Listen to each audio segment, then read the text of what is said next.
What's going on, everyone? It's Mitch from RespectMyRegion.com coming back with another episode of the North American Weed Tour podcast, looking at the best in legal cannabis across the map and beyond. Today, joined by special guest Andreas Dre Neumann of Jushi Holdings. How you doing today, Dre?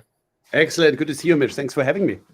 Awesome, man. Excited to have you on here. So I didn't give you this prerequisite before we started, but I kick off every episode with our guest origin story around the plant of the conversation, obviously being cannabis. So whether it's personal, professional, or a little bit of both, I'm just kind of curious when you and cannabis started your relationship. So I met 2 times with cannabis. I can make this longer. I make it like a little bit snappy.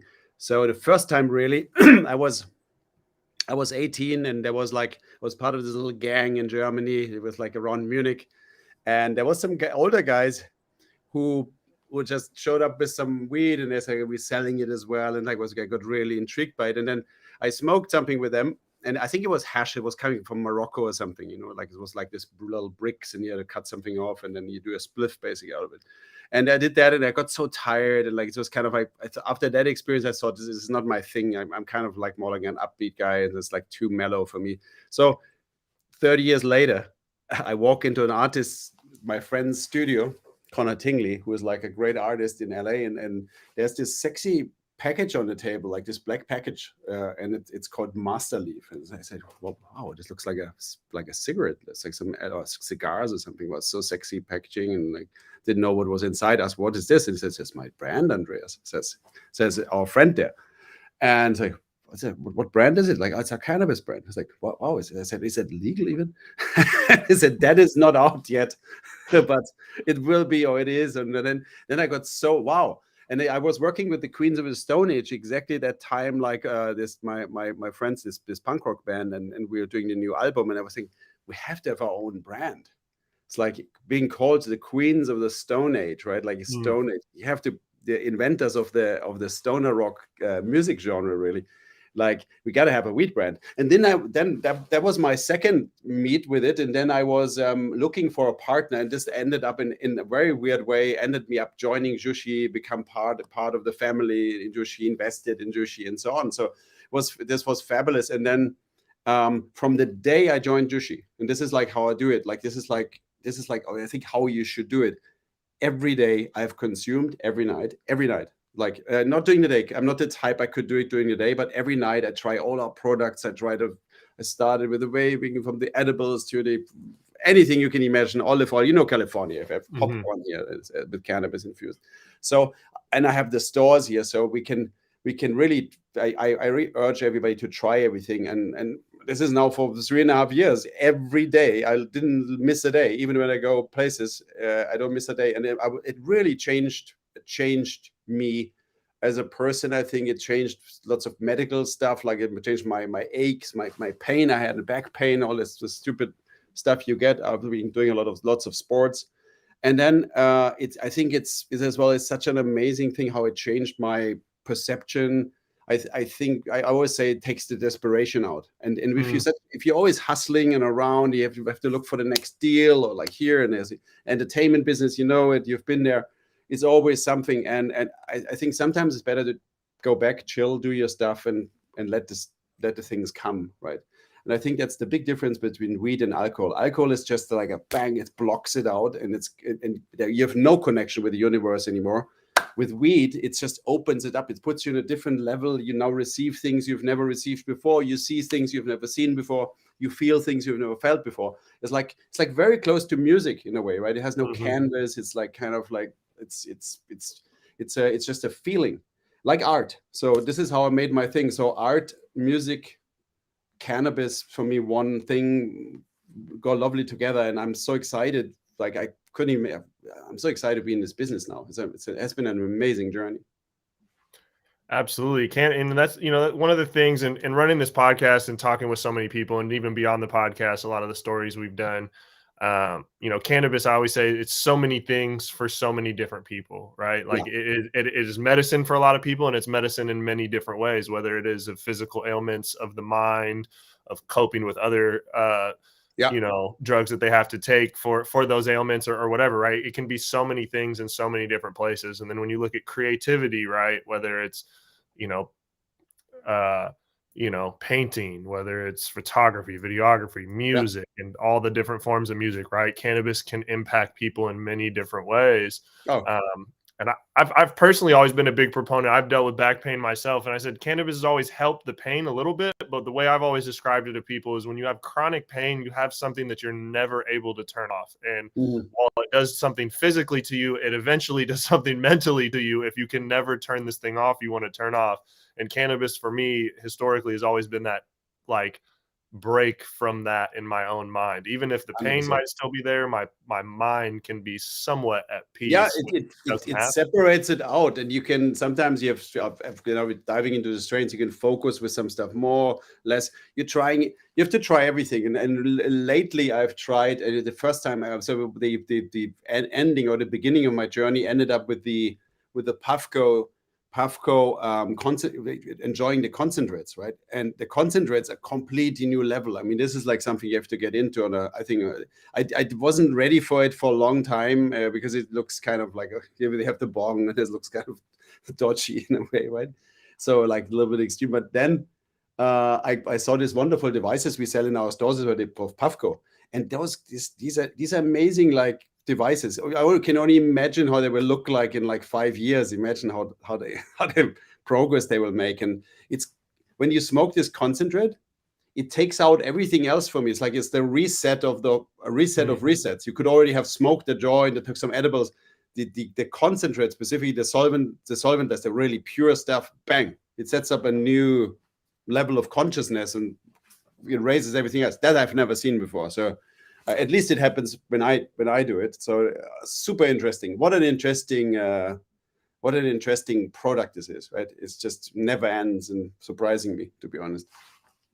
Absolutely. Yeah, the progression keeps going. So obviously at Juicy, you're the chief of creative. How many brands, because it's plant touching brands and retail Mhm. brands, how many brands are underneath the portfolio? Or you might have to estimate because I know there might be a lot No, of no, different no. numbers out there. Just we have to do this every day. So brands. I always say we have 9 brands. Okay. 6 of them are consumer brands. 3 of them are different retail brands. Because when we started Jushi, we basically um, very strong money strong backbone management. These guys came in, they knew they wanted to get in the business, but when you start with lots of money and specifically the cannabis industry, you had to kind of know where's the best place to put my money and to build that business from. So our journey was starting in retail, really. And our first purchase was like a company called Beyond Hello in Pennsylvania, which was only then 2 stores. Now we have 18 in Pennsylvania, which we built out, and we went through a completely rebranding there and everything. So this is one of the brands, and this is what we started. So we had a strategy, retail first. We had to fix our retail program, like the flow of it. I'm very big in like customer experience and like user experience. So we fixed then over the time the right flow for those stores. Every state is different compliance, everything. But well, I think we fixed it in a way that we think physically we have the best experience. The same we did with digital.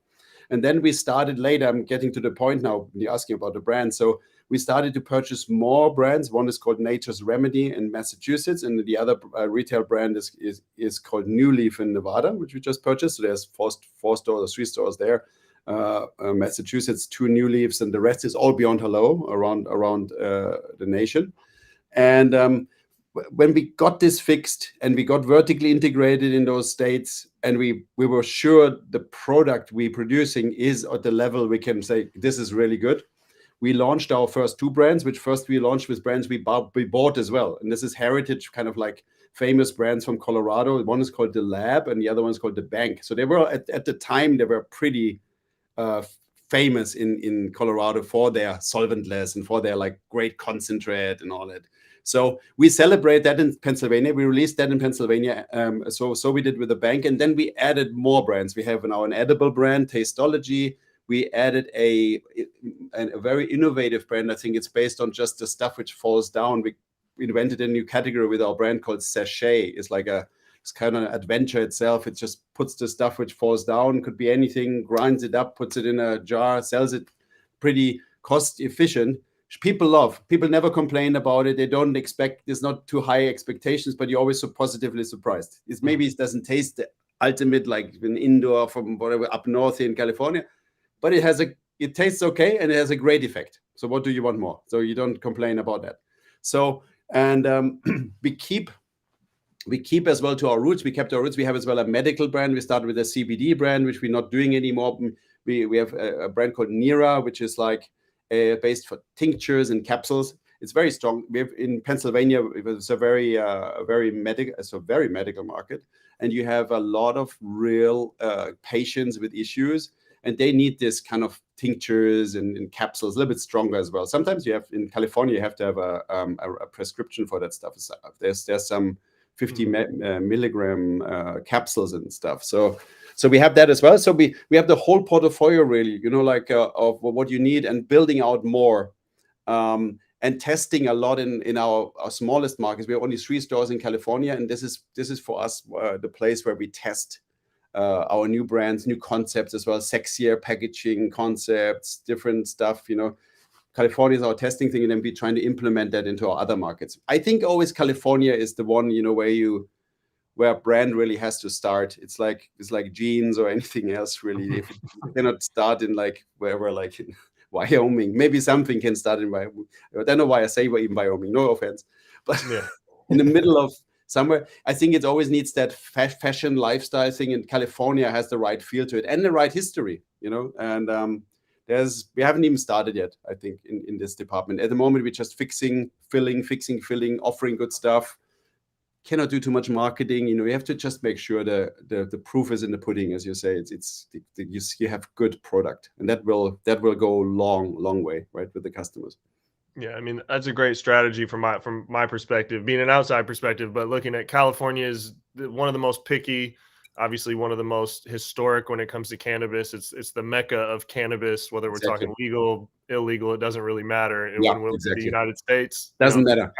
California is the mecca, and if you can prove something there in that market, in such a highly competitive market, it'll most likely be able to go to some of these other markets that aren't as competitive. When it comes to managing different brands, that obviously some of these brands speak to different people. Some of them are based on acquisitions and regional, and some of them might be limited by regulation. I know some states like regulatory, you can't have vertically like brands at every level named the same, or you might have a cap on how many brands could be on X amount of retail stores.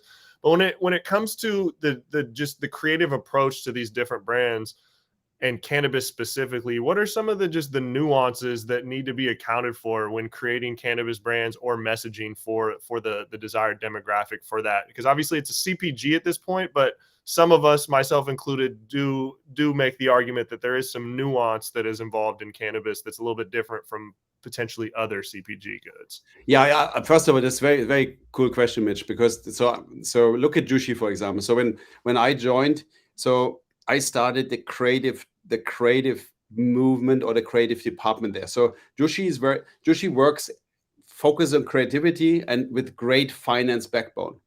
So even our they're all super bankers. Bankers, in my opinion, being a creative is as super creative as well.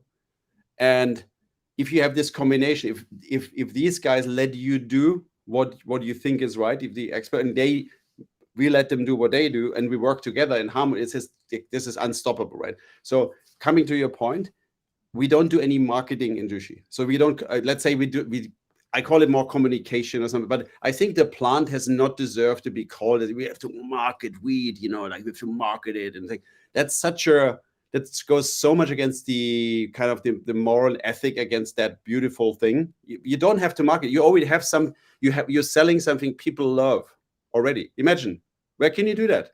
This is something people love already. You don't have to have the iPhone and have to make them love it. I have already something they love. So now, what do I put around it is the big question. You said it. What do I put around this thing everybody loves already, which makes it even more lovingly to them? Or don't I even need that?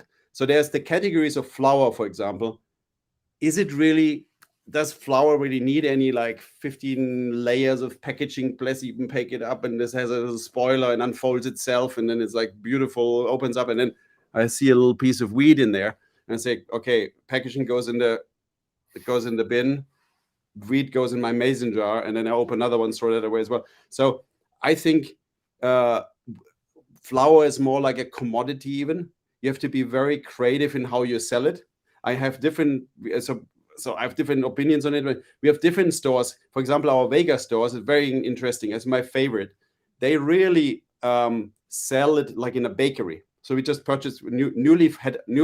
Our retail brand in Nevada, has always had that system. They show their own flower in the glass press, and you see really the flower which you will buy. You see it there. You see what strain it is, and then you can say, I want some of that one and some of that one, and then they say, okay, great, boom, and then you get some unspectacular house brand flower which has that stuff in there, which is on the shelf. So I think it's like a bakery, nearly like a French bistro or French. You see the French bread. I want it, put it in a thing, and take it. So this is an interesting way of doing it. Then there was a time when in Pennsylvania or those markets you cannot do that. You cannot see anything. You can just have the box looks nice. Nobody knows what's inside, including the people who sell it. Right? They don't know what they're selling even, because they're not allowed to look at it. So that was already, like, I was like 1.5 years ago. I think there was now all this stuff we worked on. So they get tours in the facility, the bartenders, and they see what they're selling. And so you have to overcome all that stuff. But in general, every market is different. Of course, that's a challenge. You have different compliance things. You have different percentages. In Massachusetts, you only can have maximum is a 5 milligram edible. In California, it can be 10. So it's always, everything is different. So you have to, the challenge is to create as well for cost reasons, like a packaging concept, which can cater to all this, and it is loud in the store. And that's how I'm always saying, everybody's doing it. I'm not saying any trade secrets here. The Mylar bags is the new hip thing, like you put everything in an unspectacular, sustainable, low carbon footprint packaging concept. Like a Mylar bag, you have more real estate on the packaging. You have a big opportunity to make some noise in the front, and in the back you can plaster this with all the compliance stuff needed, and then you have a good concept. I think this is like, you have to look at it. It's certain, as soon as flower is processed, like in pre-rolls or like distillate or vapes or everything, then the game changes. I think then I believe more in brands. Flower, I believe less in brands, and I don't want to really sell it like this. Like, compare it literally with Whole Foods with the strawberries or bananas. Are you really like have to have the Dole bananas? I know it's a strong brand, but do you really look at this? And if there's only Chiquita there, they say, okay, I take the Chiquita one. They don't give a shit as long as they look good, right? So that's with flower. And when its process is different, then it's kind of the jam, and then you can build the whole story around. It comes from south of France, the fruits of south of France with infused beautiful buds from Humboldt. And then you get mouth-watering stuff and can build like that story. And that's kind of, not want to call it marketing, but as well like a sort of presentation, so it's a little bit tasty and mouth-watering, right? But it's not, I don't want to shuffle this down your throat. You have to make good stuff. They just I loved that the press was commenting in Massachusetts yesterday about our when we spent so much time on it, Mitch, to get this right, this vegan gummy we have there. And they're saying this taste is a vegan gummy, so strawberry, whatever, elderberry, so many tastes. They say these gummies taste they grow on the tree. So good they are, so fresh. So that's a good compliment. You have to never stop like making great stuff. And if the great stuff is, you cannot really advertise. So it's word of mouth. This person will tell the other. Of course, there's online, and they can tell more others when they repost it or send it out in their profiles, which have thousands of followers or like hundreds of followers, is already better than I tell only one person. But the main thing in cannabis is the word of mouth. You can see the store by driving by, and then you tell somebody else. There's the Google My Business, and there's the loyalty programs, which can end up into big promotions or like apps and stuff. You can launch to really give people special treatments and loyal customers special platforms to get exclusive stuff for them and so on. So this is what you have to take care of like these days, I think. And then overall, I have to say, it's not that complicated. If you come from Europe like myself, like I was working in Saatchi in Europe and big agencies, I mean, we have like 15, 20 countries with different languages, with different products. All the Procter & Gamble products, they called something different in Italy than in Germany, and different in Spain, different in Hungary than in Romania, or like in whatever, Austria. So it's not that complicated, really. It's only, I think it's for people complicated who have never been in the outside world. It's just let you work and make sure you find formulas which are not wasting money and and bring your ego always in and just want to make this so nice for myself. Nobody needs it, like you have to really design for the consumer. I want the weed, not like the packaging goes in the bin, and then I don't want to pay more for the weed because of the great packaging or celebrity is attached to it or something. Like nobody wants that. I mean, maybe one time I buy something because of a celebrity and then I keep the box and I put it on my shelf, but I'm not gonna go buy this again when I have better weed just in a nice bag. Yeah. So that's my humble opinion, and we this is our strategy as well. So we always striving to improve those and make specifically stuff more sustainable as well. It's like so much waste in the world with plastic and this packaging shit. We don't want this anymore. It's like we're doing everything to be really, really careful with that stuff because the world doesn't need any more plastic thrown around.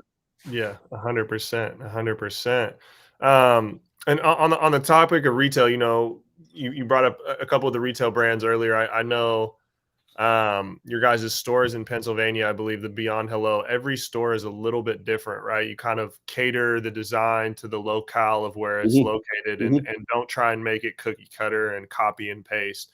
What goes into making sure it has the same feel, the same brand, the same experience, yet or not, same customer experience, but a different experience and different vibe in each of those stores? I think it's very simple. It's like look at we looked at other. It's kind of even that is standard. You look at in the outside world, right? You look at your environment. When you have a Starbucks in Malibu, they look at it like, okay, it's on the beach. Let's have a little beach vibe. Let's have the driftwood there and like have like some nice art installation with some driftwood. We go in the city, it's different. We go to Japan, it's different. It's inspired by. So this is what we do. When we in Grover Beach, we have our own merch for every store. We have great talented in-house. Everything's in-house. My creative, so like the creative team, they're doing like amazing merch. They do custom merch for every store, which is a worked out system. It's not costing more or something. It's just like, okay, it's just a little bit like you have to be coordinated. That store gets that, but sometimes the Pennsylvania store get as well merch from California, right? Which I love. They don't hate the palm trees. This was something in the beginning that's like, oh, we've got merch in Pennsylvania from California. It's like, yeah, they love palm trees as well.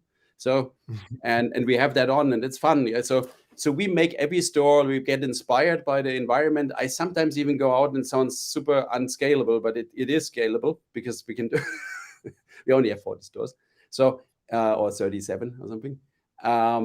I go out and sometimes shoot even when I'm there. I'm business traveling. I'm a photographer as well. I go out, get inspired by the environment, do some shots. I did that in Joshua Tree for our Palm Springs store. I did some shots in Joshua Tree specifically for the store, and we printed it out in the store. Now you have like this kind of feeling of like this, even like a private home. You go in there, it's like very, very curated. Then there's all this tumblewood stuff flying around in the desert on the streets. Our interior designer, he picked up them from the street, put them in the stores, and lit them.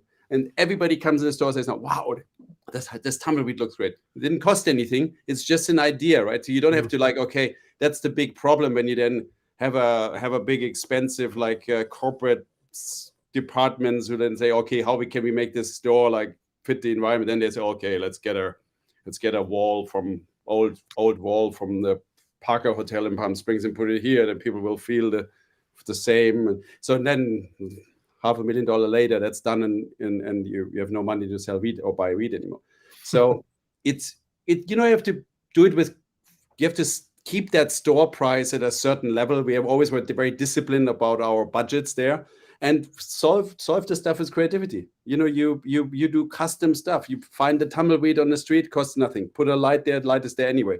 I go shoot photos. We're going to print them out. Doesn't cost much, and it looks like a dream. When you go there, you can see photos online. This is like it's one of our most beautiful stores, the Palm Springs one, because as well we rebranded Beyond Hello in a very mid-century modern way. Like this looks a little bit like the Beverly Hills Hotel. If you see the type now, we took as well the / out, which they had in there. So we did little modifications on the brand we've bought, updated it as well for the outlook of recreational, which those stores are now in Illinois, they're in Massachusetts, or will be in Massachusetts or in Illinois, or like in Virginia as well. So we have him in lots of other states, the Beyond Hellos now, and they all look like now 50s, mid-century modern, inspired by that time, which is very hip now. But I think it was always hip. It will always be. It's always a classic, right?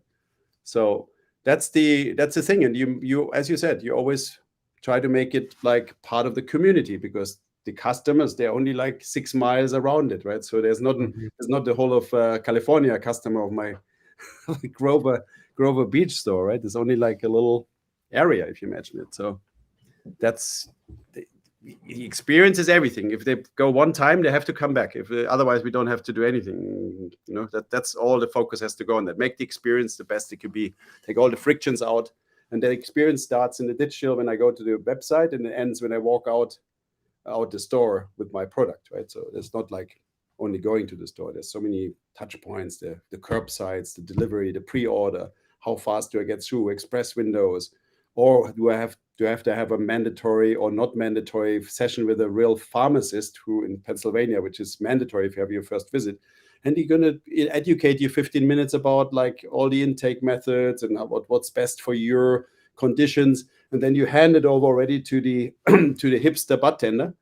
And I always say that it's important for us as a company. We will never get rid of this like kind of like this hello in Beyond Hello, because we want to make sure that the medical patient is really always respected when even if the state turns into recreational. It's so important, you know. Like we've done this in Illinois, and I've seen it. What can happen, you know, when you turn this around, and then the next day the medical patient comes and there's a line like as long as 3 blocks around. They all want weed, and the medical patients cannot get their medicine anymore. So we created our lines for them and all that. So it will be always a big focus of us to satisfy these people in need. You know, like they really need it. They not just want to get high. They really have cancer and stuff, PTSD, pain, sleep problems, all that stuff. So got to cater for that.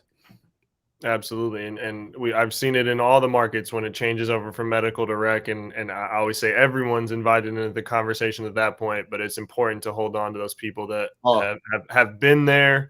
And like you said, need this. You know, you brought up shooting photos in there. So I know you're a photographer that has done quite a bit of work in the music realm. And on that earlier speak about how, you know, cannabis is so many things for so many people. Music is a similar thing, although it's quite different. It's not a product, right? It's an art form, but it is something that is so many things for so many individuals. How do you see kind of those worlds of cannabis and music collide or piggyback off one another?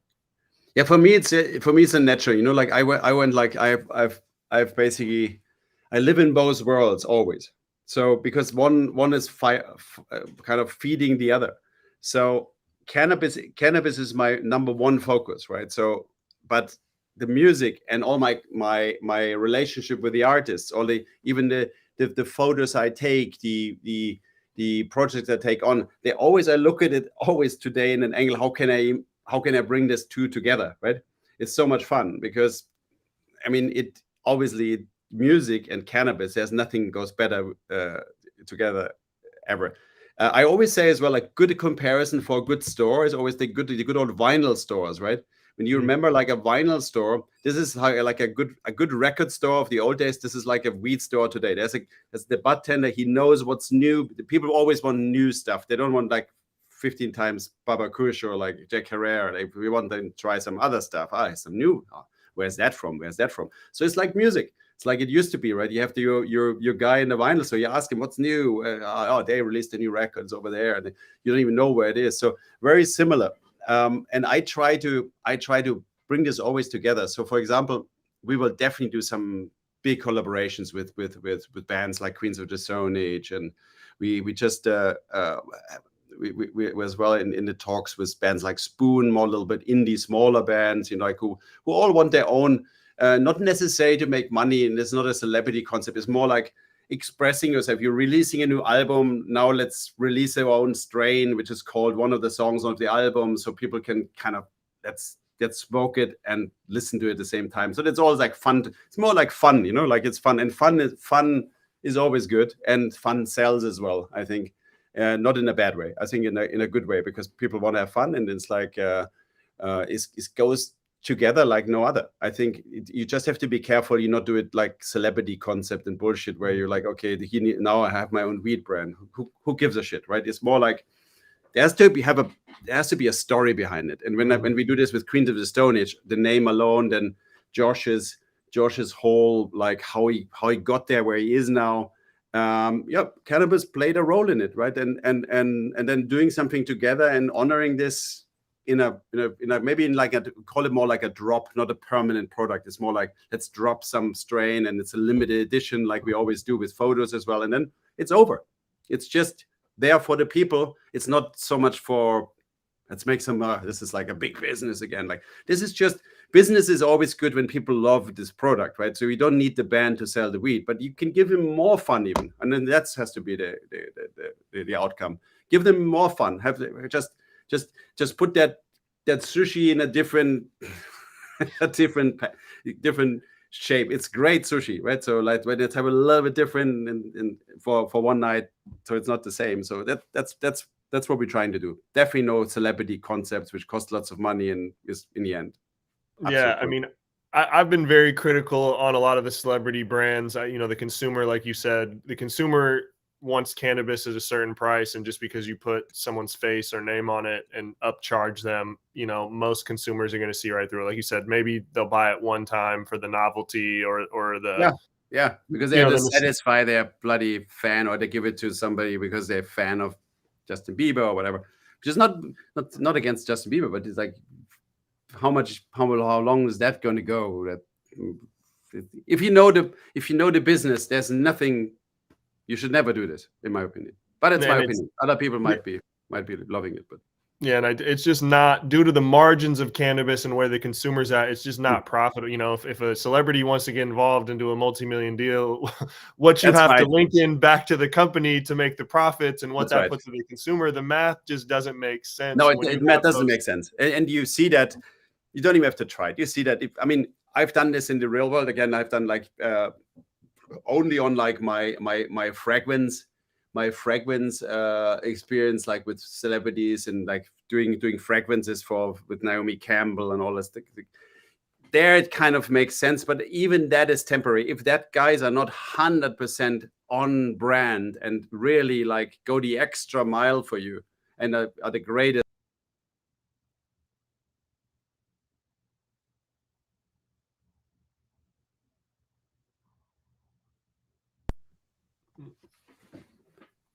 I just saw that we have a little bit connection issues here. Yeah, you just came back. You froze for a second, but you're back with us. Excellent. Okay, I don't know if you heard what this thing I said, but I think it has to be super authentic and has to be real. My relationship when we do something, they're real. They're my friends. When we did Colin Hanks's handkerchiefs in the stores, which we still carry in the stores, he's my friend. Like I call Colin, we talk together. Hey, you're doing this bandanas. Why don't we put them in the store? You only sell them online. We want to be the first store, have them in the store. It's amazing. Yeah, let's do it. And it's not a big, it's not like, okay, here's a multi-million-dollar deal. And it's just friends doing stuff together, helping each other. And this is how it comes across. And I think this is how it should be. But it's not easy. There you have to be lucky, like me, who sometimes falls into that. But I'm putting the work in, right? I do a lot of photos and I meet a lot of people and I building relationships, so that's why we can say that so casually, right? But it's not like everybody can do that. So which just puts us again apart from the rest. I think it's the only way to do it. Absolutely. Authenticity, especially in this space. It's not a widget. On giving back to the community and just having responsibility. I know you were saying, mentioning earlier about not going into, taking into account waste and just trying to be mindful. Obviously that's helpful from a cost perspective, but it's also a little bit of, corporate responsibility, that right. Some corporations feel that, some people don't care in certain regards. Yeah. Some people really take that to heart.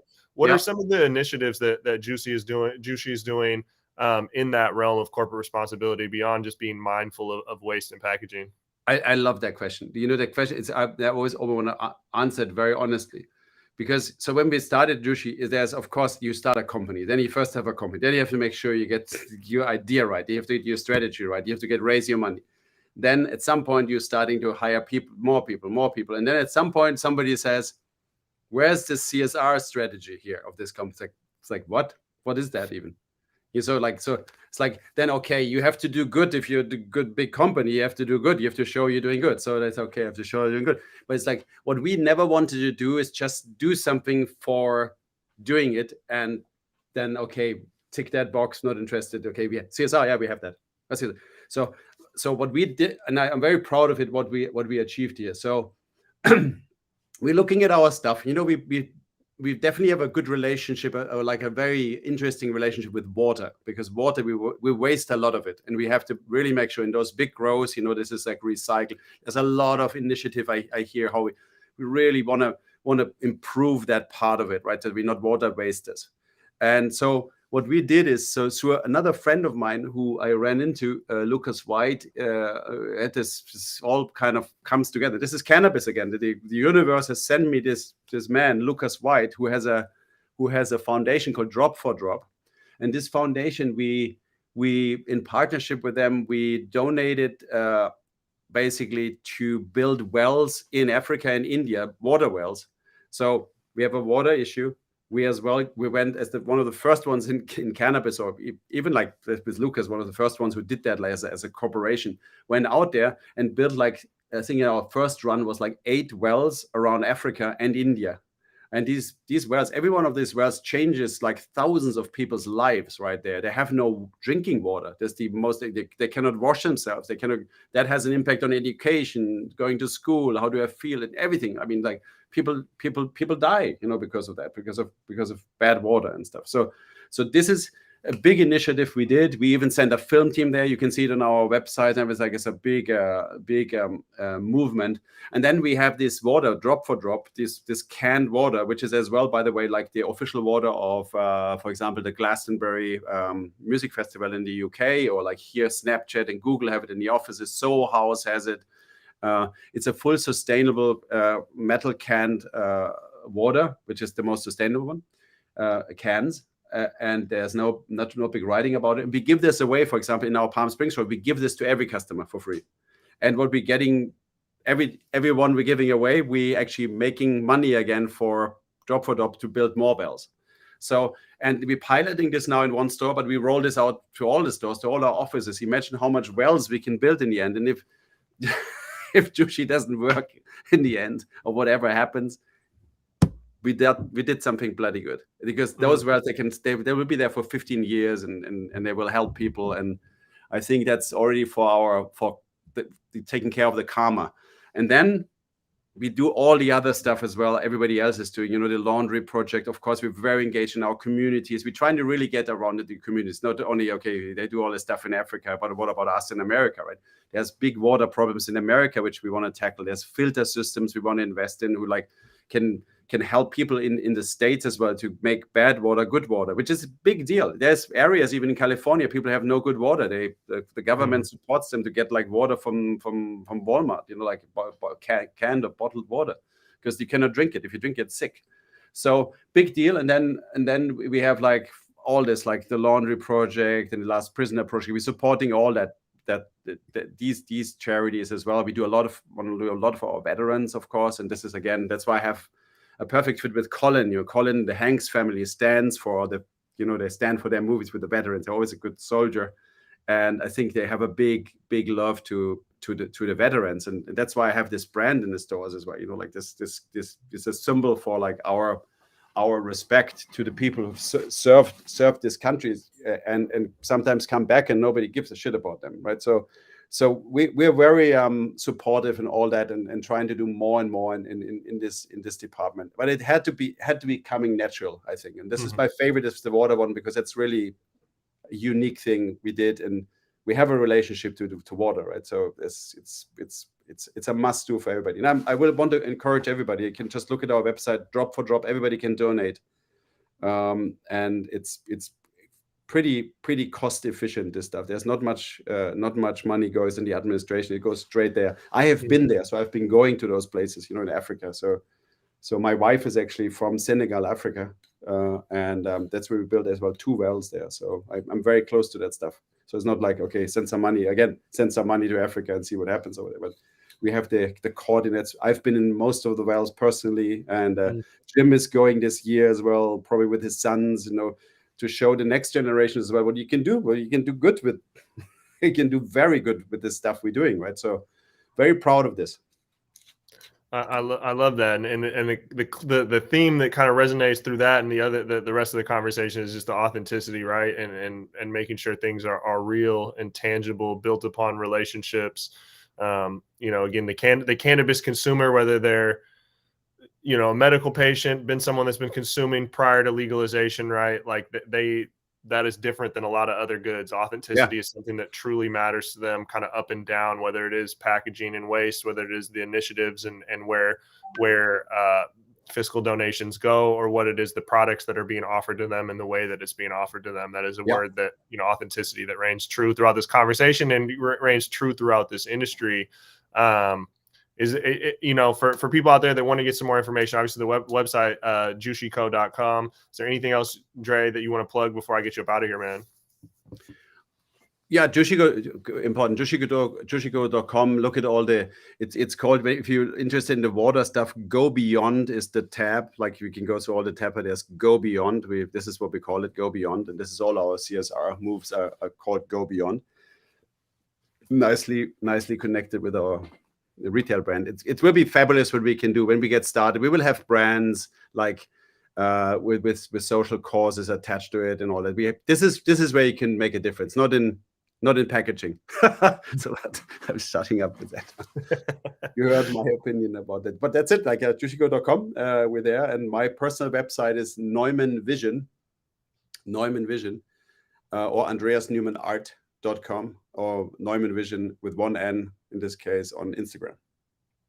I love that. Well, I'm gonna check it out. I'm gonna check out some of the personal art after this. I really appreciate you joining us on this Friday afternoon. Thank you, man. Thank you, man. This is the North American Weed Tour podcast. We're looking at the best in legal cannabis. This is it for episodes this week, but we will be back next week. As always, you can check us out, Spotify, Apple, wherever you be listening to podcasts out. And then we're always streaming these live on LinkedIn, YouTube, and our Facebook channel. RespectMyReason.com is where you can find out more information on us. Appreciate everyone tuning in.